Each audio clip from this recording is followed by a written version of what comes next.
Uma mesma infração ambiental, ela pode gerar 3 processos: um administrativo, um criminal e um civil. E em ambos desses processos, é de suma a importância de um advogado que entenda da área de meio ambiente e de um técnico na área ambiental. Eu sempre sugiro a participação conjunta de um advogado e de um técnico num processo administrativo, num processo criminal, num processo civil, num processo de regularização ambiental, porque o advogado, em regra, ele tem o conhecimento jurídico, a base de uma interpretação da norma, e o técnico, o engenheiro, o agrônomo, ele tem o conhecimento específico ali sobre as questões, o trato das questões ambientais. E o parecer dele é um parecer que tem peso em qualquer processo ambiental. A fala de um advogado, a petição de um advogado, a alegação de um advogado, ela não tem o mesmo peso do que a alegação de um técnico no processo ambiental.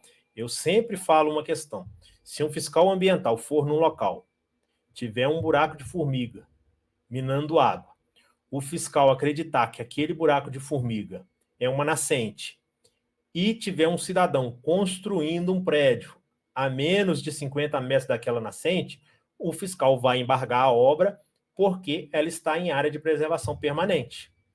Não vai adiantar o advogado fazer uma petição alegando que aquele local é um buraco de formiga. Porque o Ministério Público, em regra, não vai pedir um laudo técnico daquele local. O advogado também, ele não vai produzir um parecer técnico se ele fizer a alegação por si mesmo.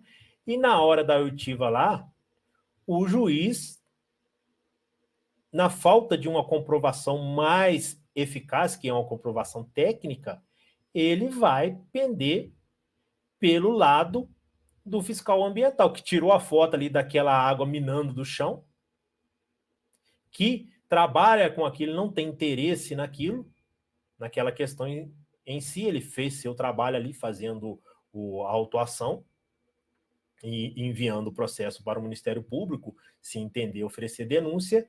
Então o juiz, em regra, vai pender para o lado do fiscal ambiental. Agora, se o advogado apresentar neste processo um laudo de um profissional da área, alegando que, por meios técnicos, por meios científicos, que aquele local ali não configura nascente por causa disso e daquilo, fazer um estudo do solo, contrado, sei lá, um parecer técnico, alegando, comprovando que aquilo ali era uma água que, devido ao período chuvoso, se infiltrou em determinado buraco de formiga e, devido a isso, estava ocorrendo aquela mina d'água, porém aquilo ali não configurava uma nascente nem uma mina natural. Então, tendo esse laudo técnico, tendo esse parecer técnico, certamente o juiz vai embasar sua decisão nele. Diferente dos processos onde tem a petição do advogado e a alegação, o relatório do fiscal ambiental e a denúncia do Ministério Público. Então, é de suma importância a participação de um profissional técnico nesse processo ambiental. Então, voltando à questão aqui, uma mesma infração ela pode gerar 3 processos: um administrativo, um civil e um criminal. O administrativo é na esfera administrativa, né? O julgamento da multa, das demais penalidades administrativas que foram impostas. O criminal é quando o fato configura crime. A maioria das infrações ambientais, excetuando as de recursos hídricos, configuram crime. E ainda existe a possibilidade do Ministério Público ele mover uma ação civil pública pleiteando que o autor ele repare algum dano ambiental e também nos casos de maior vulto, como desastres de mineradoras, entre outros, que causam degradação ambiental, o Ministério Público pode mover uma ação pleiteando danos morais coletivos.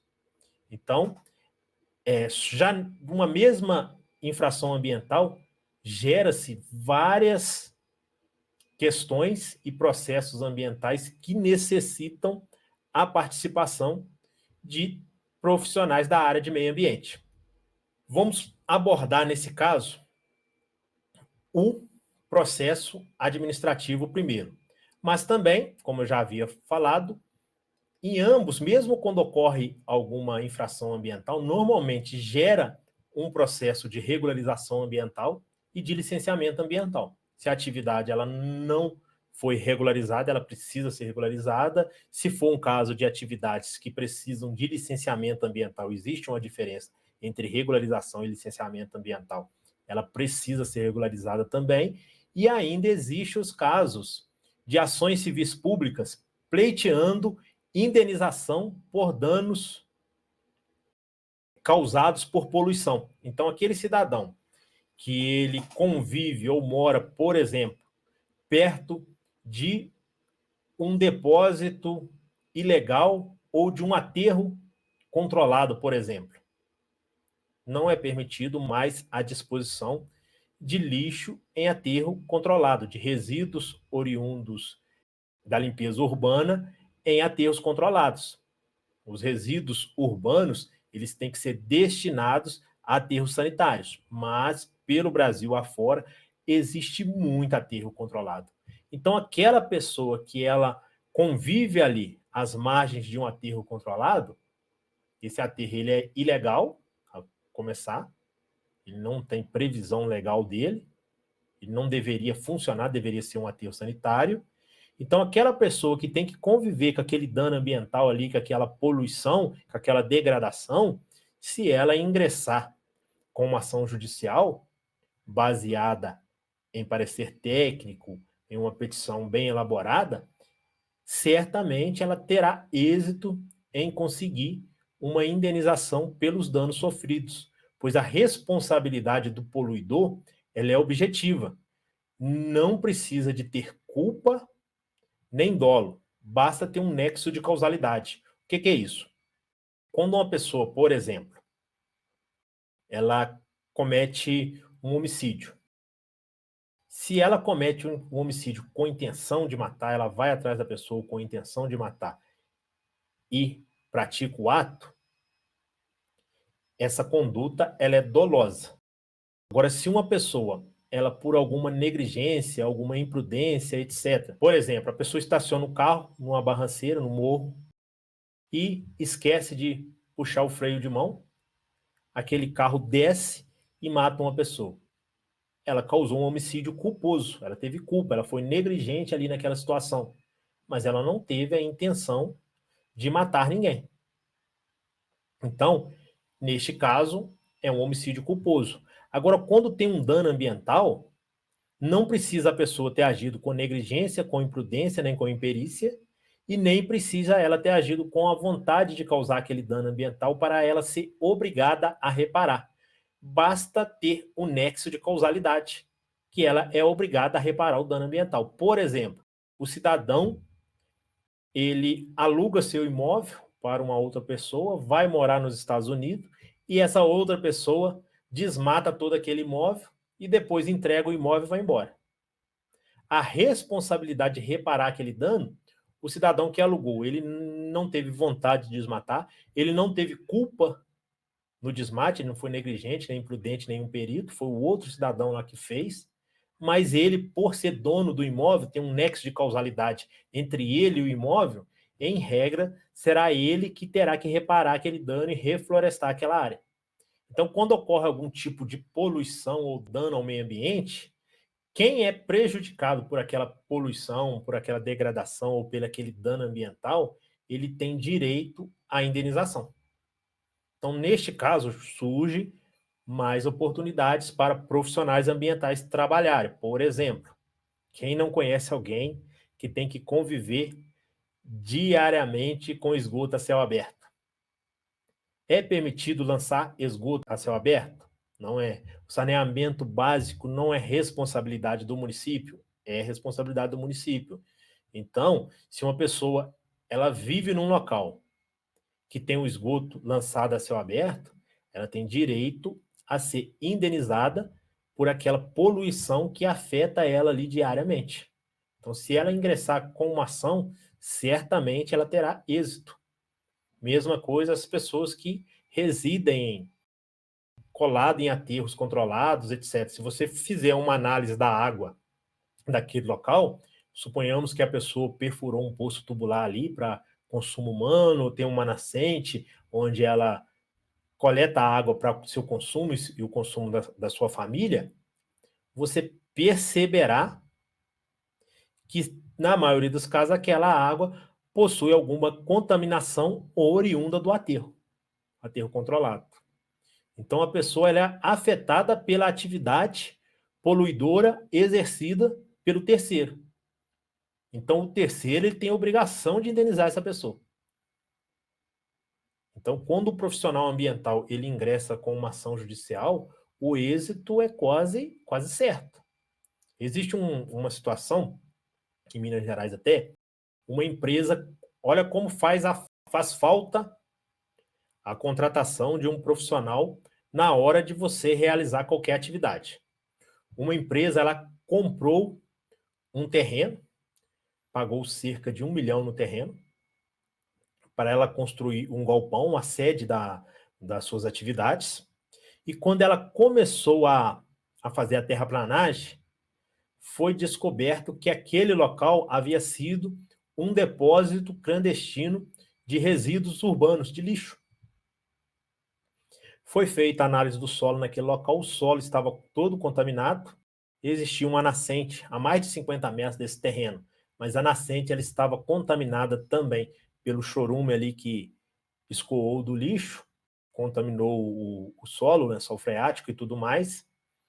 Esse solo desse local ele não possuía as características necessárias para uma edificação ali. Essa empresa ela teve que reparar o dano ambiental.